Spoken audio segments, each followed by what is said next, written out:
Now, how about them damn Celtics? And we are back with another episode of How About Them Celtics. Sam and I are here recording Saturday, October 18th. Celtics season is right around the corner, ready to roll. And the Celtics have made a few moves before the start of the season. How you doing, Sam? Doing good. Gonna have a fun show today. It's nice to have stuff to talk about leading up to the season. Next time, well, not the next time we do one of these, but a couple pods from now, it'll be opening night, and we'll be excited to watch them play the 76ers. It's going to be a really fun week building up to that. Really fun way to start the season. We'll go through some of the recent little tweaks the Celtics have made to their roster following preseason, some Exhibit 10s, some cuts, some signings, just keep you up to date, everything happening there. Talk a little bit about Friday's practice. Jack was there. He can give us a little update. And then we'll go through the emails, go around the NBA, talk a little bit about Philly and some injuries they're dealing with. And the starting five is out now on Netflix. I've finished it, so I'll talk a little bit about it. Maybe we'll do a spoiler thing, no spoiler thing. I don't know. We'll figure it out. Then we'll do the rat list and get out of here. We are here every single day, so subscribe to the channel. Full pods Tuesday, Thursday, Sunday, game recaps morning after each game, other videos here in between, and pregame half hour before every single game with special guests this year. I've had some great ones so far. Be on the lookout. We're going to be having more and more as the season goes along. But without further ado, we now know what the Celtics roster is going to look like going into the season. I'm assuming they will not sign the 15th roster spot, but the third two-way was flipped around a little bit. Indeed, yeah. Last week, Celtics waived R.J. Lewis Jr., who they got in the George Niang trade with the Utah Jazz, and signed Ron Harper Jr., who they got last year. They brought in last year as a part of the training camp process last season, spent some time in Maine, joined the Detroit Pistons on a two-way contract, and is now back in Boston. It kind of always felt like Ron Harper Jr. was going to be the final two-way guy. He was the first E10 / two-way guy in like every preseason game. Also, just something of note, he had his name on a locker in the Celtics locker room like as soon as they got back to Boston for preseason. So it kind of feels like they always knew that Ron Harper Jr. was going to be the last two-way guy. Like, it is what it is, right? I think he's a good player. I like Ron Harper Jr. a lot. I remember pulling up on the show like 2 weeks ago a tweet that I tweeted in 2024 that I like Ron Harper Jr. a lot. I'm a fan of his game. I think he's a good three-point shooter. I think that part of his game is going along. I think he's a very active defender. I think he can handle the ball pretty well. Does this mean I think he'll be eventually a Celtics rotation player? No, I don't know. He could be, but there's no guarantee. But I think if you're looking to develop guys, he has a very clear-cut skill set that can help you.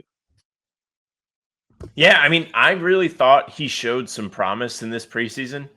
He had, I think it was the first game he played in Memphis, a couple good defensive possessions, looked comfortable shooting the ball. Like, it's not the kind of thing where you're like, oh, he's ready, but you can kind of see where he could develop into somebody who could be a helpful rotation piece somewhere down the line. And here with like the Celtics, like the financial situation they're in with paying Tatum, Brown, Derek White a lump sum of like 150 million combined each year, you're going to have to find other ways to fill the rest of the roster, find fringe guys. And this is one of the ways to do it. Like, you hit on your two ways, bring in somebody who can contribute to winning basketball, and going forward, hopefully he pans out and you can retain him for, a smaller contract. He's on a two-way deal. He's not going to go out and earn like a mid-level exception. You should be able to get him on a bargain bin deal.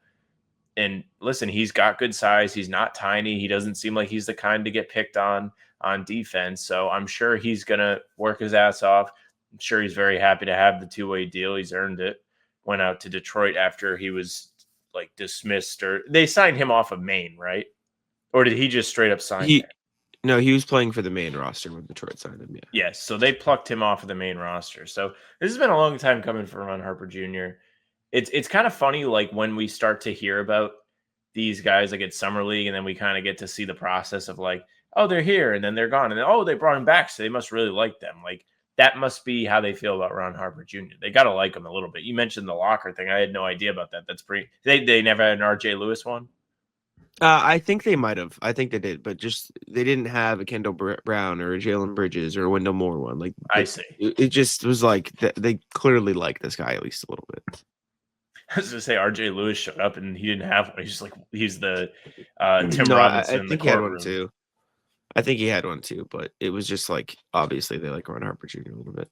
I just listen. I like his game. I don't know what is going to happen up in Maine. I think it'll be good for them to have another ball handler next to Max Shulga. If you want to talk about like their roster in particular, um, I think he was really good for them in the G League last year. He had a really hot stretch once the regular season started. I think he had an okay like showcase cup is what they call it, the beginning of the season for them, but once the regular season got going, he was like on fire, and obviously it did lead to that contract with excuse me, the Detroit Pistons. Yeah, he played 4 games in Maine, and in his first 4 games, which is after the Showcase Cup, his first 4 regular season game, he averaged 22.8 points, 4 rebounds, 2.5 assists on 50% shooting from the field and 43% from 3 on 10 attempts. Like, it's pretty good. That's a pretty good 4-game stretch to earn you a 2-way contract, and clearly the Celtics saw enough from that point early in the season to now in the preseason to, want to bring him on board in a more full-time capacity. And I think the 3 two-way guys they've got going into the season are good. I don't think anybody's safe. I mean, we kind of learned last year with Anton Watson that anybody can be cut at any time if they don't like what they see.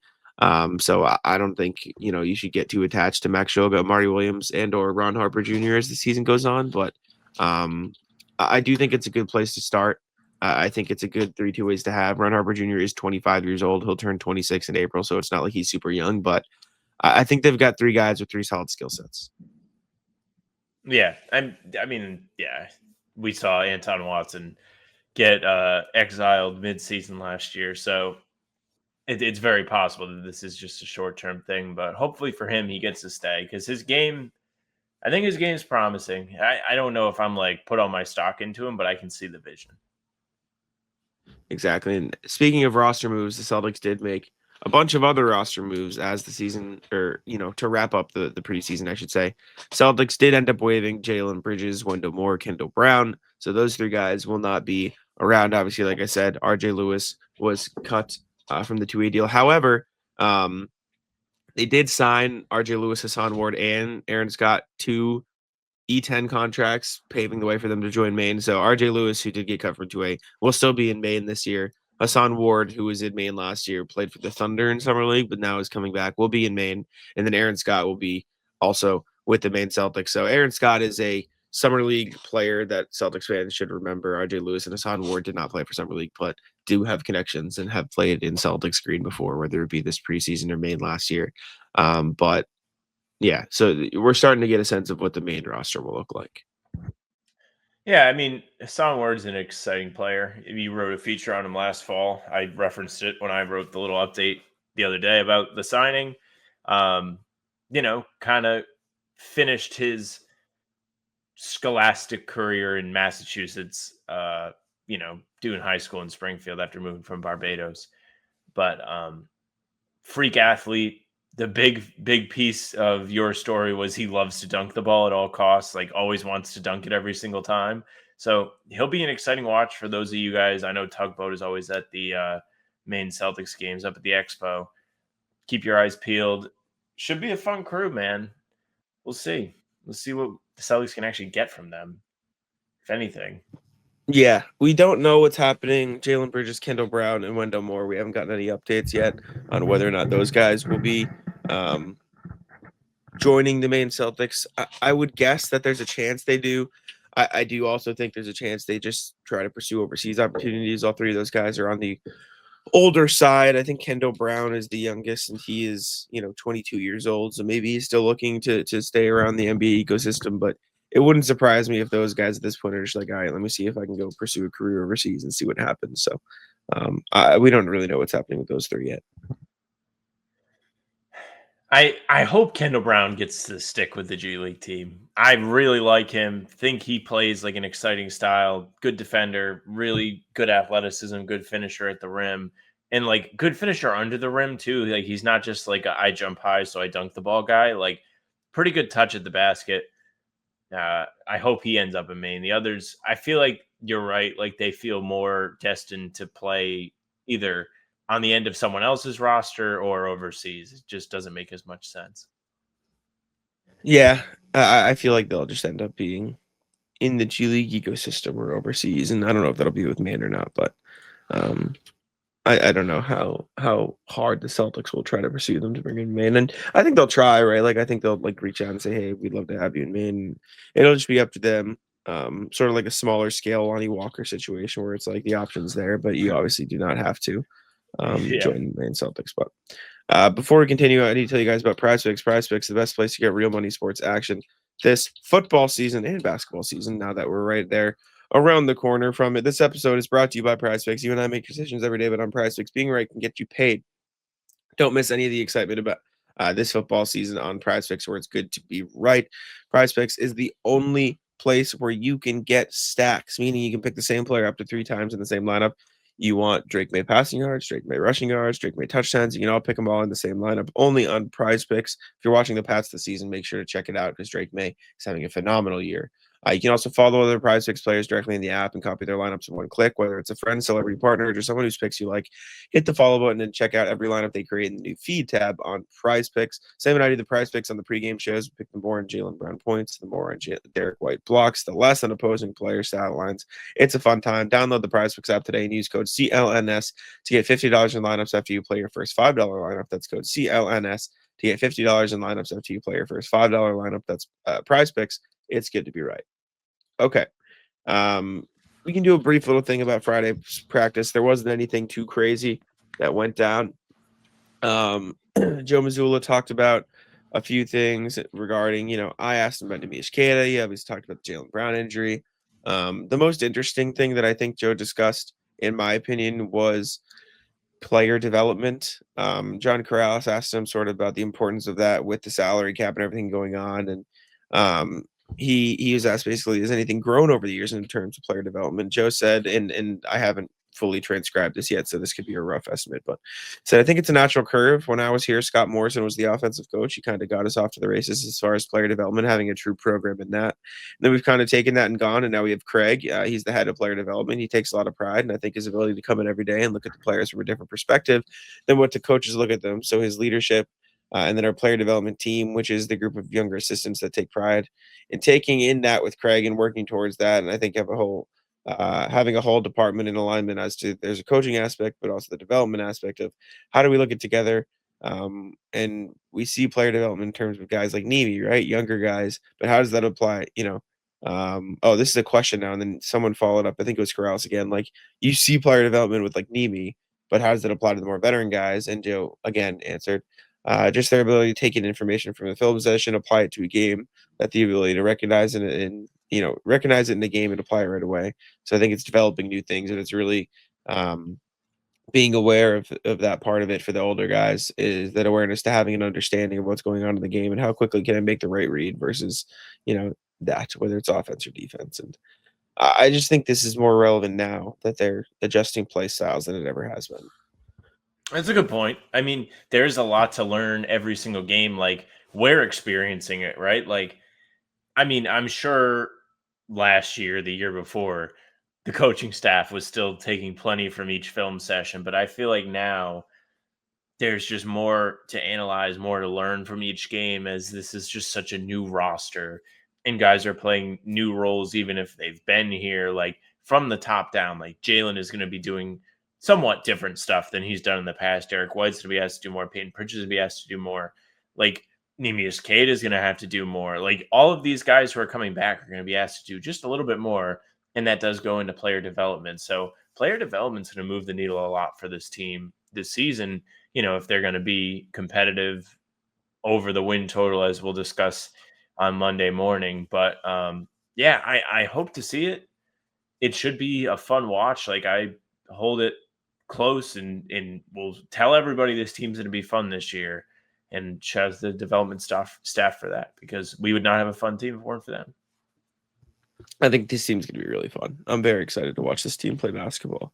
Ron Harper also talked about the opportunity, how excited he is, how he's excited to work with Phil Pressey up in Maine this season a lot. Peyton Pritchard spoke at practice. I asked him about Nemi. He said he's gotten a lot better in terms of understanding the game and everything like that. And his IQ has gotten a lot higher since he's been here. Obviously, he said it was high when he got here, but he's just learned the game so well during his time in Boston. There wasn't anything too crazy from practice, but it was pretty good. Yeah, So I don't know if you have anything else that you saw that you want to talk about, but No, I didn't see too much. I know you said like there really wasn't that much that happened on Friday, which makes sense. I did think it was interesting. I think Peyton Pritchard told you guys that they had like a really hard practice on Tuesday before the Wednesday game to kind of simulate a back to back. That's a interesting Missoula tactic, and I suppose you could classic. kind of notice it because I mean they didn't have the greatest showing. Like there were a lot of guys that were like, huh, like that wasn't the best game. Like Anthony Simons, just for example, like I don't know how affected he was by the fatigue. He's only like our age. He shouldn't be that fatigued. Um, but like you could just tell, like, oh, okay, yeah, like I could tell that maybe they were a little tuckered out. So smart move by him to simulate that. Just interesting to hear how like coaches attack those kind of issues and things of that matter at practice. So cool insight. Definitely. For what it's worth, at Friday they had giant sounds blaring throughout practice. I couldn't That's even right. I tell you what saw they that. were. They're like I'm jungle surprised they sounds. didn't I do don't that know. for you guys. Like they should have had crowd Yeah, noise when you guys played the assistant coaches and stuff. just put us through the ringer even more. they should they just play a laugh track the whole time. Oh man. All right. Emails. A reminder as always, you guys can email us at hbtcpod@gmail.com. That's hbtcpod@gmail.com. We have 2 emails today. We can take a peek here. First one we got is from Jack. Great name. How was the podcast name decided on? Were there any other names considered? I Yeah. saw this So come in and I laughed so hard. yeah, we were originally called the From the Rafters podcast, and then the Celtics had their podcast, which they titled Views from the Rafters. So ours was around for a little while before that, but at that point we were just like, all right, let's just, let's differentiate ourselves. And then we I based also it on, believe we wanted Celtics to be in the name because yeah, it we was good wanted for Celtics search. in the name. Definitely helps. Um, so that also played a part, but we based it on Cedric Maxwell's speech when they won the 2023 Eastern Conference Finals. And he just said, "How about them damn Celtics?" Which I think is still in the intro of the show. So, Yes. Yeah, it is. It's still the intro. Every single time you listen so to us, Cedric greets you. mm, He probably mm, doesn't. We probably don't want him to know that, but it's all right. But yeah, that's it. That's it. Thank you, Jack. Next one. John Blanchard said a chance for Hugo. Hey Sam and Jack, looking forward to another Celtic season. Following your coverage along the way, you guys do great work. Thank you. thank This you. email is spurred on by JD Davidson's viral dunk against Atlanta, as well as the Yep. bubbling enthusiasm over Ugo's potential. As we know, the Celtics, quote, gave up on, emphasis on the air quotes, Aaron Nesmith for not fitting our championship timeline. And I'm sure a similar sentiment will be held if JD has a good year in Houston. How do we end this cycle? What does Ugo need to do this year to stick? Is 1 year enough for a 19-year-old to develop and prove he's worth holding on to? And a final discussion point, what role would Ugo realistically fill when Tatum is healthy and we're back to competing? The Pritchard track. I feel like the answer is duh. He needs to be good and he'll stick around. He'll stick as long as a better option doesn't present itself. But I'd like to hear your thoughts on what a successful developmental story would look like when we look back in a few years, as opposed to seeing Ugo play for a different team. Thanks, guys, and as always, go see John. Do you want to start, or do you want me to start? I'll start. The first thing that stuck out to me is 1 year enough for a 19-year-old to develop. Yeah, that's what happened. I mean, Tatum was the third pick in the draft, but we joked for years that he's only 19. But with Ugo, this is a unique situation because it feels like there's just so much opportunity there for the taking, and so far he's done a great job of making it known that he's going to be involved in that competition for the extra minutes. I think a role for him, even when Tatum's back, is going to be very similar to what he's doing now. Like coming off the bench, maybe start at times, depending on what the roster looks like, and be a defensive menace, make a couple offensive plays here and there. But really, his money's to be made on the defensive end. And as far as JD goes, I feel like that's a little different than the Neesmith thing, even though it is like the same sentiment where the guy's not on the team anymore, still kind of young when he wasn't on the team anymore. But they traded Neesmith for Brogdon, who was meant to be like a really good piece and was the sixth man of the year after he came to the Celtics. JD Davison, they just let him walk. They literally waived him. And, that waiving could be looked at as a cap thing because it kind of did get them underneath the second apron at the time. But like they didn't really get anything in return for him. So if he blossoms, I think that hurts more than Neesmith. Like Neesmith, like, is it like, damn, he could have been great with the Celtics? Yeah, but I just don't think the opportunity was going to be there for him. JD, you could argue this year that there wouldn't be opportunity because the Celtics still have White, Pritchard, and Anthony ahead of him. But like, if there was going to be a year for him to have any chance, this would be it. Yeah, I think it's definitely different. Like Aaron Neesmith, they traded for a player who could immediately help them win games that season and was better. And then they traded that player for Drew Holiday, who helped them win a championship, right? Like, as much as Aaron Neesmith is good now, and it'd be cool to have him on this roster, Aaron Neesmith getting traded directly led to the Celtics winning a championship. So I don't think it also there can led to be- him developing. Yeah, he just didn't have an opportunity here, and that can be an issue too. Like, why didn't he get the opportunity in Boston? But it happens. The JD Davison thing maybe could come back to bite the Celtics a little in hindsight, but it's also hard, right? It's not like this is a Celtics only problem. Every single team around the NBA has let go rotation players. Every single one. Every team. You can find an example for every team letting go of a player who blossomed on another team. Minot might be that guy from Minnesota. Right, like it happens every single year. And also, we don't know if it's going to happen this year. Like, it's the preseason. JD Davison's having a really good preseason, and I really think he can make an impact, but who knows what's going to happen once the regular season starts. But it's just also, Sam, who would you release right now on the Celtics roster for JD Davison? Let me pull it up. I'll list you names. I do not have anybody off the top of my head. That I can Would tell you release Xavier Tillman? No. Luka Garza? No. Minot? No. Keita? No. Boucher? No. Walsh? You get into the Jordan Walsh, Baylor Shireman, but the unfortunate part is, like, JD Davison. The part about that is, well, that too, but the Davison move came before we knew Minot was going to be better than we all thought, and also that Ugo was going to be better than we all thought. So when they waived JD Davison, it was like, all right, like, well, they're going to need Jordan and they're going to need Baylor. Like, they're going to play a lot of the rotation minutes at the wing spot off the bench. Now it's looking like neither one of them is going to really play, at least like guaranteed to play, right? Like, I think that is they'll play, but like, it's not like a foregone conclusion that it's going to be their spot in the rotation, right? Like, Ugo I don't think anybody and Minot are going to compete with them. Where going into the season, I don't know how much we thought, especially Ugo, was going to have that much opportunity. We thought he'd be up in Maine a lot. If you think about the brand of basketball the Celtics are playing, JD Davison does not fit it even a little bit. Not even a little bit. He's not an active defender. He's not a guy who's going to sprint around. He's like, he can run, he can push the pace, but it's just he's turned himself into a pretty good 3-point shooter. I'll give him that credit, but he's not there on defense as much. He's a good playmaker, but I don't think they want the ball to stick a lot this year. I like JD Davison, but I think it's the classic case, similar to Aaron Neesmith, of he needs to go to a new opportunity to find his true place in the league.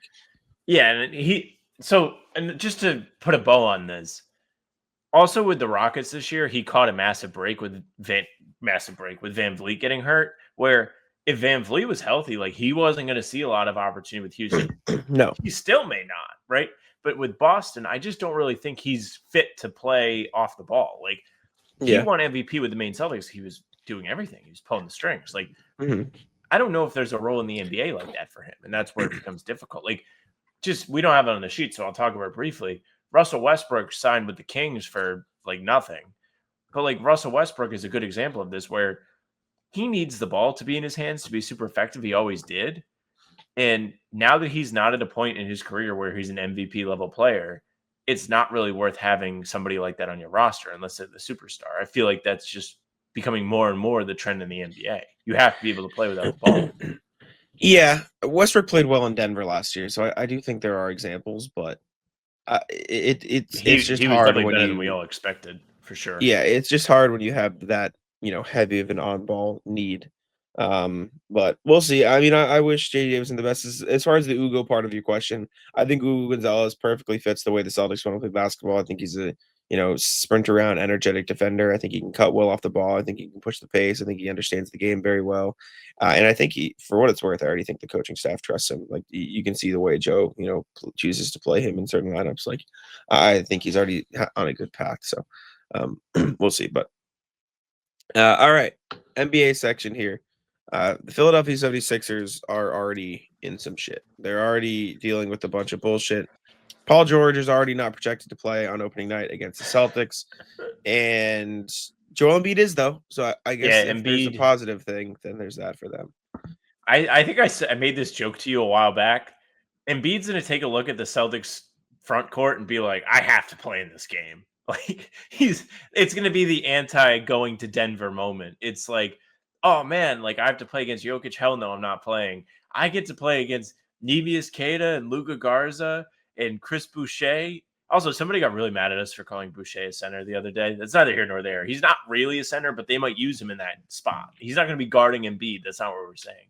But Embiid is going to see that and be like barbecue chicken. Of course, I'm going to play on opening night. I mean, from like a person-to-person perspective, like good for him. Glad he's healthy. From a neutral NBA perspective, this, in my opinion, is one of Philly's best opportunities to be a contender. Health is going to be a massive part in that. And it's like Empire State Building sized if, but it is an if. Like if they can stay healthy, then they could be one of the better teams in the Eastern Conference. It's just we're already seeing them fall apart at the seams with Paul George, who wasn't very good for them last year, didn't play a lot of games for them last year in that absolute dumpster fire of a season that they had. But Embiid really has a chance to start the season strong against Boston. He played Friday night against the Timberwolves, 14 points, 8 assists, 7 rebounds on 5 of 10 from the field. It'll be interesting to see the Celtics play Philly. I think it'll be a good game. I think Celtics will be up for it. I think Philly will be up for it. Fun way to start the season. Yeah, I think it'll be a big start for Nemi having to guard Embiid, even if he is still coming off an injury. What if Nemi's just really good? What if he locks him up? It'll be a fun season, man. I mean, we don't really know the state of what everything's going to look like. I'm still not into the Sixers. I don't care who's healthy. Like, I don't think anybody's going to be at full strength. Tyrese Maxey's a good player. Their depth doesn't really move me. Like, they have the song. Kelly Oubre is fine. PJ Edgecombe is pretty good. It's a pretty Andre mid Drummond, roster. Best rebounder of all time. It's just a pretty mid roster. Kelly Oubre's fine. I don't know. I don't really. It doesn't really move me. I don't think they're going to be that good. Jared McCain obviously is coming back. They still got Grimes. They've got guys. It's just, it doesn't really do much for me. I think the health is the and it's justified. No, completely it's justified. Not the if this roster was fully healthy, Joel Embiid was healthy, you wouldn't be moved. No, if this roster was fully healthy, but I'd still be mad. But what is fully healthy for Joel Embiid? Hasn't been fully healthy in 5 years. Exactly. Yeah, Joel Embiid hasn't been fully healthy in 5 years. Like, there is no fully healthy. Like, that's not a thing that we can even discuss. Unfortunately, it's not even banned. It's not. Yeah. It's not a reasonable thing to discuss because he's not. It doesn't exist. It doesn't happen. So can you imagine? He just plays all 82 games, which won't happen because there he's not going to play back-to-backs. He just has an Iron Man season. No, I wouldn't expect that. Yeah, I don't know. They're an interesting character to watch in the conference this year. That's just how I feel about them. But it doesn't really matter. Opening night should be a lot of fun. Good little rivalry type game to start the season again. And if they are mid, then it's like mid versus mid, which is like also fun. It'll at least be competitive. In more exciting news, starting 5 documentaries now on Netflix. Jaylen Brown featured, Celtics mentioned.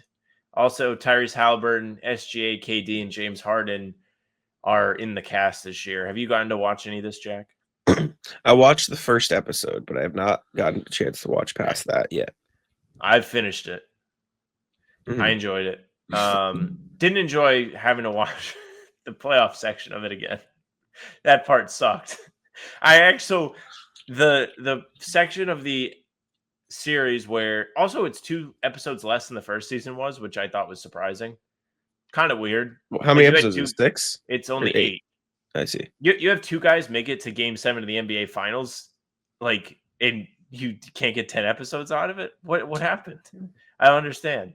But okay, so there's the playoff episode, and it's kind of going through like each guy's series, and the Celtics lose to the Knicks, and then I shut it off for a little bit. I had to like go to bed.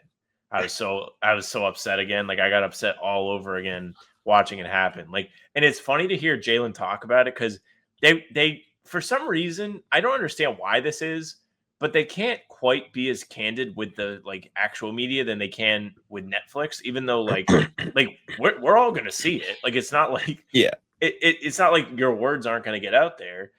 But Jalen's like, I have no idea. Like, I don't know how that happened. I don't know how we lost that team. He's like, I can't believe he literally like was like, I can't believe those fans like got to be like the worst. He was saying shit that I would say. I was like the Leo meme with him talking about the Knicks fans. But really, really fun look into some of these guys. Like Halliburton to me is like the star of this. I feel like Halliburton is just on camera so much. Like they have so much Halliburton stuff. And I'm for it. Like, I'm so bummed that Tyrese is hurt this year because this series made me such a bigger fan of him. Like, he just seems like a cool dude. His dad, biggest star of the show. Every time Tyrese's dad is on screen, I was cracking up. He's just like an elite character. Like, he reminds me of like a Midwest LeVar Ball, like where he like is going to back his son no matter what, but is like way nicer about it than LeVar Ball is. Like there's early in the season they play in Milwaukee and like they're talking about like, are they going to boo Tyrese? Are they not going to boo him because he's like from around there? And his dad's talking about it. He's like, listen, you can boo the Pacers, but you don't. He is Wisconsin. You don't boo him. He was getting so mad. Just a fantastic. What you see on camera seems to be so authentic from him. I loved it. I loved all the KD stuff. I won't really like. I'm trying like avoid spoiling anything major, but like there are a lot of clips going around of like the KD parts, like him talking about going on Twitter and replying to people and like attacking them and like being like, how are you going to talk shit to me? Like you didn't even make your high school team. Like just all these different like KD thoughts. He's such a fun character. Harden's an interesting guy, just different guy, but you know, there's some wholesome Harden stuff in there, I guess. SGA.